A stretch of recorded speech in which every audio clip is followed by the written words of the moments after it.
The trade of Karl Anthony-Towns may be the New York Knicks' biggest mistake of the offseason. What's up, everybody, and welcome back to the BallGame podcast. I'm Matt. I'm Chris. We're obviously going to be reacting to the New York Knicks trade of Karl Anthony-Towns, which included Julius, Randle, Donte, DiVincenzo, and a first-round pick. The power of friendship, the Nova Knicks, it's already over before it even gets started. And as you can see, I am a Knicks fan. And I'm heartbroken. Number one, that we didn't get to witness the power of friendship on the court. And number two, because I just flat out think this is a bad trade for the Knicks in almost every possible way. Karl Anthony-Towns has previously played with Tom Thibodeau. So he will be familiar at least with the situation. I think he's going to love it here in New York. He's a Jersey kid. I'm not saying the Knicks are by any means going to be a bad basketball team, but I think that we got objectively worse with the trade. We lost our second ball handler. We lost arguably our best three-point shooter next to Jalen Brunson. And I just think overall our defense got worse, just simply because you don't have a rim protector in the first place.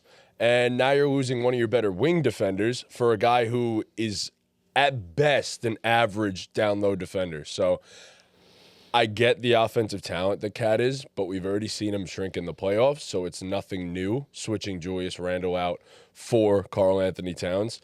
All in all, I don't feel good about this. I think the Knicks really could have got away with a smaller trade. We made our big Mikal Bridges move.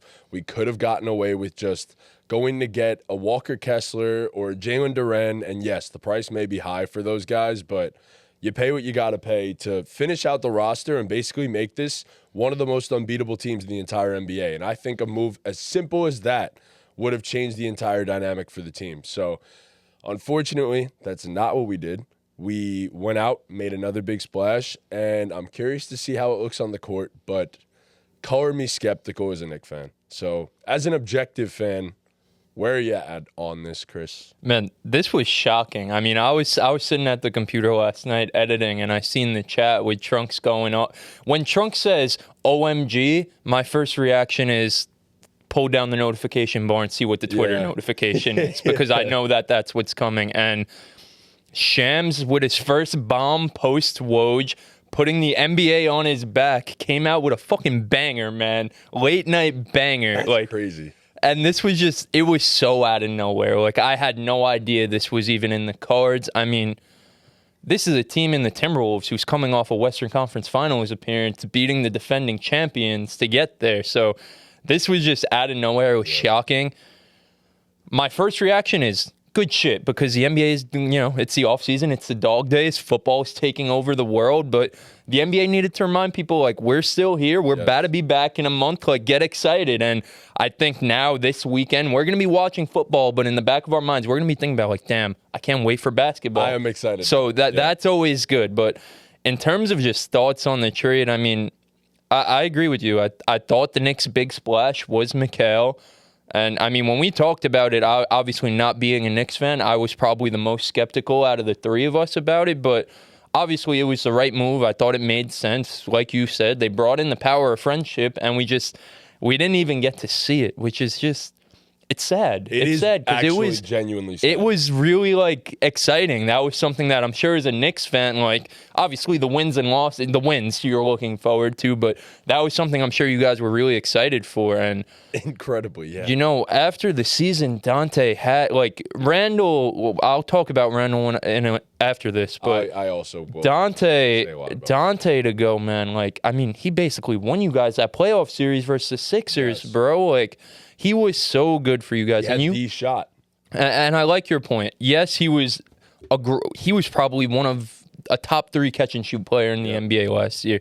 The volume and the efficiency, it was literally absurd. Many games throughout the playoffs, the regular season, where his shooting literally won you guys the game. I mean, he was going, 8 for 10 from 3, whatever the case may be. Like, he was really having games where he put you guys on his back with his shooting. But the point that you mentioned that I think is getting swept under the rug a little bit via, like, Twitter and all that stuff, things I've seen, is his ball handling. Yes. That it's Josh Hart is a great player, but he's a different player than Donte DiVincenzo. He's a great transition player, but that's not a guy who you really trust to run your offense. And Donte DiVincenzo, he's not no Chris Paul, but he's a guy who, as a secondary, tertiary guy to Julius Randle, you could trust a little bit because you lost probably your second and third best ball handlers. Yeah, we did. And Cat's a great player, but he's just a different player. You're not giving the ball to Cat and saying, like, yo, go cook, especially at this point in his career where, I don't think he's declined a little bit, but he's gotten older. He's lost a step. His game has changed a little bit, and that's okay. But it's going to be interesting when the going gets tough, when the doubles come for Jalen Brunson. I think a lot of pressure now goes to Mikal. I agree. Because I think when you guys first got him and having Randle to be the secondary creator, you're looking at Mikal like, just do what you did in Phoenix. Be the best 3-and-D player in the league. Yeah. But now... And occasionally right. expand. And you weren't looking for him to have the role that he had on the Nets. And I'm not saying that's the role he's going to have now, but I think it's more somewhere in the middle. I agree. And it changes. And we're closer to Nets Mikal now than we are. That's what you guys need, right? You guys are going to need more from him. And I think he's a capable player, but that's probably the biggest X factor for you guys, aside from what you mentioned, the big man thing. And we talked about it right before we just started recording. We all knew the Knicks, losing Isaiah Hartenstein, the Knicks needed a big man. Yeah. Mitchell Robinson as your pretty much lone center on the roster, it just wasn't going to cut it. And he was going to miss the start of the year. And I know Cat's a center, but Cat's been playing the 4 the past 2 years, and has expressed that he doesn't like playing center. And to be quite frank with you, he's thrived. He's been great. Yeah. He had a great year last year, Karl Anthony-Towns. But you guys didn't address the hole that you guys had, the problem that you guys had. To me, it's just a very... I don't know how this move makes you guys better. It's either a stationary move or you guys get worse. I think the offense will be cool. I think the way it opens up the floor for Jalen Brunson is going... the Knicks, especially with Randle out in the playoffs last year, you guys were definitely lacking the spacing from the big man position. Yes. And... we look at the Celtics, who are the model for that shit. They have Al Horford and Kristaps Porzingis out there spacing the floor, and look at what that does for a guy like Tatum and Jaylen Brown. So that's kind of the model, and it definitely helps the offense and the spacing. But when Jalen Brunson gets doubled, who's the ball going? It was supposed to be Julius Randle, and we saw in the playoffs last year, you guys were missing him. Like, as much as he has his playoff struggles, you guys definitely missed him in the playoffs last year. You missed it. Not even, just his skill set. Just not even Julius Randle, the player, but just that type of skill. Yes, having that type of guy to be Jalen Brunson's sidekick. So, it's interesting. It's definitely good. It's going to have to be a team effort. And it was already going to have to be a team effort for the Knicks. Yeah. But even more so now, everyone's going to have to do their part. Like I mentioned, Mikal is going to have to create more. We're going to have to see OG create more. Yes. Josh Hart. We need another jump from Deuce McBride. It's a lot of things that have to happen for this to work out for the Knicks. So, and then the big thing is the money. Where if it doesn't work out, then what? Yep. See, you know what? We've kind of learned that in the NBA, though, there is no untradeable contract. For sure. There is no untradeable contract. But, his contract, is bad. It spikes. The last year, it's a player option over $60 million. And I know the salary cap's going to go up because we're getting a new TV deal. And we saw the last time we got a new TV deal, that let the Warriors be able to sign KD. Yes, it did. So, the salary cap's going to go up. But still, $60 million is still a hefty contract for a guy who... by that point, he'll be in his mid to early 30s? Yeah. 30s. So he's going to be towards the end of his career, probably by the end of that. So it's rough. And it's not like this man's the model of health either. And then you just look at it from the other side and the Timberwolves. And at first I hated it for them. And it was like, what the fuck are you doing? Why are you doing that? But then I remember the Hawks going to the conference finals and the Mavs going to the conference finals and thinking, this is enough, and we're gonna go with this, and then it wasn't enough, and it was just kind of a fluky run. And I don't think the Timberwolves' run was particularly fluky, but they obviously needed to get better as a team to get to where they wanted to go to. Yes. Does this move make them better immediately? No. But you get a guy in Donte DiVincenzo who he's there for the future. Like, that's a guy that you're keeping around for the Anthony. Right, you're keeping him around for the Anthony Edwards era. He was so good last year. I don't expect that to fall off anytime soon. I don't know why it would. Playing with a guy like Anthony Edwards with the attention on him, like, he's still going to get great looks the same way he was getting with Brunson. Like we mentioned, he's a guy who could take the pressure off the bench. You know, you have Conley and Ant, but it gives them just a different look. So I think he's going to be incredible for them. And then the other side of this is Karl Anthony-Towns' contract goes on for another 4 years. Julius Randle's contract is done after this year. Exactly. And we see it, especially with all these new salary cap rules and the tax aprons and all that fun jumble that I still don't really understand fully. But so it's a lot harder to construct a roster now. Yes, it is. There's a lot of handicaps, and this gives the Timberwolves freedom to kind of move on. I don't know if the Rudy Gobert trade was a mistake, because the first year it didn't really look so well. This past year it looked like it was a really good trade. So I don't know. But if things don't work out this year, it gives them so much flexibility to kind of figure things out. And to plug in the pieces. To retool a little bit around Anthony Edwards. Like, hey, we went all in, we kept Cat around, we brought in Rudy, we brought in Mike Conley, we paid Naz Reid, we did all this stuff. Maybe it didn't work out, but we're not going to be stuck with Karl Anthony-Towns going into his mid-30s and take years off the prime of Anthony Edwards, because he's not even in his prime yet. He's only going to get better. So we don't want to be handicapped. While this guy's getting better, the rest of us are getting worse. So we're going to get that flexibility. So honestly, they might take a step back this year. I agree. I think we were looking at it as a 4-team race in the West. It was the Mavs, the Timberwolves, the Nuggets, and the Thunder. I think they moved down a tier. I don't think they're in that tier with the Mavs, Thunder, and Nuggets right now after this trade. I think the spacing gets weird. So I agree, but part of me almost thinks that Randle's not going to start. I saw Riv tweeted that out, that they have to consider it. They definitely have to consider it. I think they're all in on Naz Reid now. Like, truth be told, like, they just saw what Naz Reid is capable of. And if we're being entirely honest, I'm not saying it's totally out of the question that the man makes up 80% of Cat's offensive production and then is probably 2 times better than Karl Anthony-Towns on the defensive side of the ball as well. Sure. So I'm just saying this team may be looking at it as like Naz could start at the 4, be better than Cat was at that position for us specifically, and we're a better team tomorrow than we were yesterday. So, and what have you been asking for years? What's the perfect role for Julius Randle? 6-man. Come off the bench. You don't have to be the playmaker. You don't have to defend. The Knicks, especially before Brunson, he had to do everything. He had to do everything. He had to be fucking LeBron James. Like, that's what they were making him fucking play like. Made Randle. Now he goes to this team, especially if he's coming off the bench. I wonder how he feels about that. Regardless of if he starts or comes off the bench, that shit doesn't really matter. I mean, we've seen with Chris Finch having this 3-headed big monster. Like, he's going to go with what's working. If Cat's not playing well, he had no problem going with Naz Reid. If Rudy was getting played off the court, he had no problem taking him off the court. And they still have that type of flexibility to have all these different lineups with the bigs. I mean, you know, I don't think we're going to see it much, but the same thing we were saying about the Knicks, I think it still applies here to the Timberwolves. Even though they have Rudy and Naz Reid, we're going to see some Julius Randle at the 5 minutes for them. Not like extended minutes, but it's going to be just a change of pace, the way they could change pace. So, he and Naz sharing the floor. I mean, there's definitely a world where Julius Randle comes in and is just rejuvenated, and we just see straight bully ball Julius, like you've been asking for years, where there's no pressure.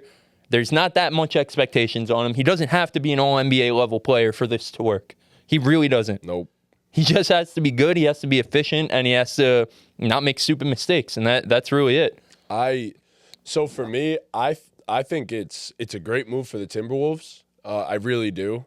I think Donte next to Anthony Edwards is quite literally the perfect fit.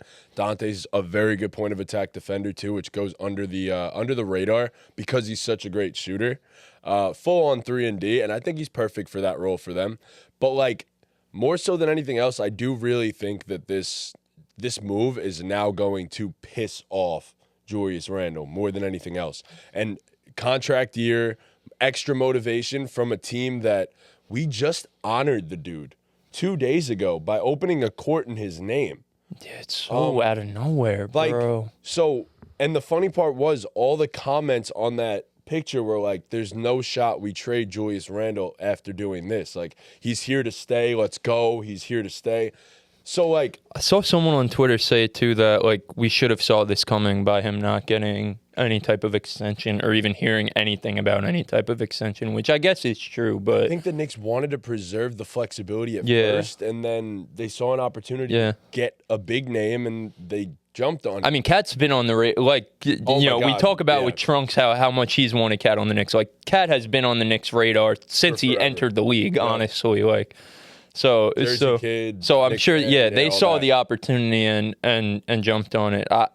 I think my last thought that I'll leave off with is, for you guys as Knicks fans, let it play out, because Leon Rose hasn't missed yet. Oh, he hasn't missed yet, so let it play out and see what happens. And I mean, we see how much roster turnover the Knicks have had over the past few years, every single year. If it doesn't work out, he'll figure out a move. Like, he'll do something else. He'll figure it out. There will be another move if it's not working out. He's shown it time and time again that, he's willing to make moves. And, I mean, key pieces, franchise cornerstones like Julius Randle, who literally saved the team, he was willing to trade. R.J. Barrett and Emmanuel Quickley, who were fan favorites, he was willing to trade. So he's shown that at the end of the I'm sure the guy has a heart, but at the end of the day, it's a business, and we're trying to build a championship level roster. And especially when you have those juggernauts in green out there, like, you got to do some unorthodox, out of nowhere type of shit sometimes. So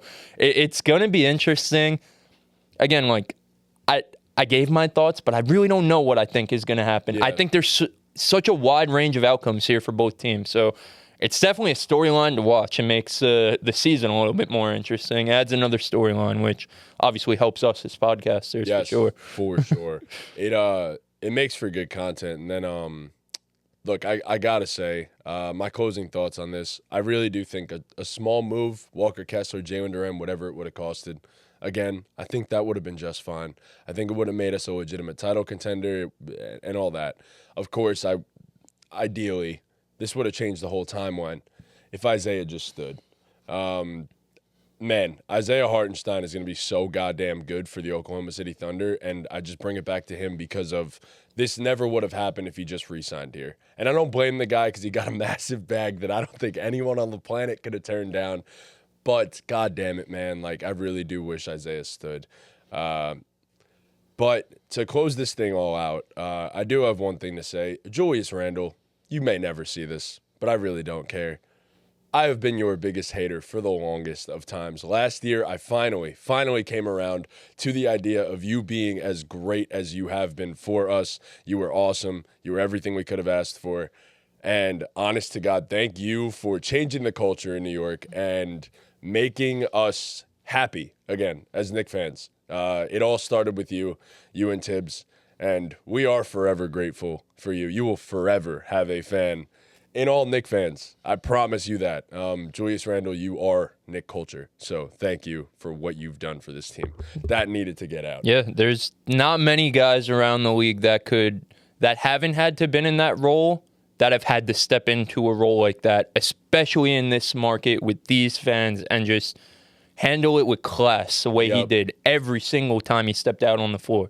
Every single time he stepped out on the floor, yes. Knowing all that. Ate that shit, embraced the fans, knew how the fans were, and embraced that shit. And I said that in the chat. Obviously, we don't know these guys personally, but I don't know how Karl Anthony-Towns is going to respond if he has a bad game in New York. Yes. The Garden's going to rip him to shreds. They're going to rip him to shreds if he has some bad games, especially in the playoffs. You think it's bad in Minnesota, brother.